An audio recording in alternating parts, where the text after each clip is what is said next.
నేను మా భార్య నాకు అన్ని రకాల అనారోగ్య సమస్యలు ఉన్నాయి. మేము ఇక్కడి నుంచి ఇప్పుడు కదిలే పరిస్థితి లేదు. నేను జీవితకాలం కష్టపడి సంపాదించుకున్న దాన్ని నేను ఇప్పుడు వదులుకోవడానికి సిద్ధంగా లేదు. అంత మీరు ఖచ్చితంగా చేయాలని మమ్మల్ని చంపి తీసుకెళ్ళండి.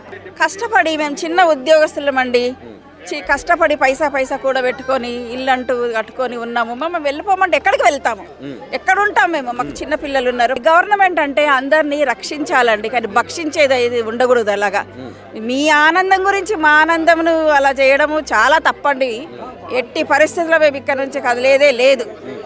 హింసకు ప్రతిరూపమైన గాంధీ స్టాచ్యూను పెడతా అని చెప్పి ఇట్లా హింస పాల్పడతా ఉన్నాడుగా, ఏం చెప్తారు రేవంత్ రెడ్డి? అలా కాదండి, అది తప్పండి. మీరు చేసేది తప్పండి, అది అలా చేయొద్దు.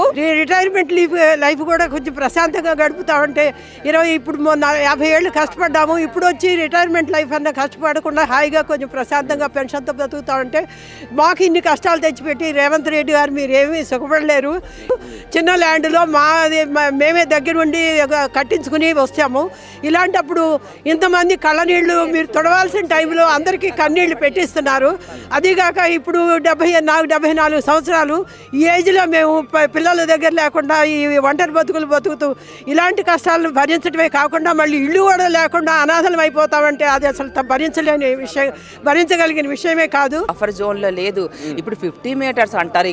ఇంకొక రాజకీయ నాయకుడు వచ్చి 100 మీటర్లు అంటే ఎంతమందిని చంపేస్తారండి, ఎంతమందిని పంపించేస్తారు. మీరు జబర్దస్తికి మీరు ఏదో చేస్తే మా మీద నుండి తీసుకెళ్ళండి బుల్డోజర్లు. ఇంక వేరేది లేదు. ఇంకా మాకు ఇల్లు లేదు, పిల్లల భవిష్యత్తు నాశనం.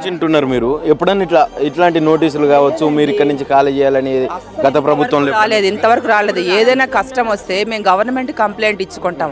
గవర్నమెంటే మా మీద పడుతుంటే మేము ఎక్కడికి పోవాలండి? మమ్మల్ని రక్షించాలి. రేవంత్ రెడ్డి గారు ఓటేసి గెలిపించామండి.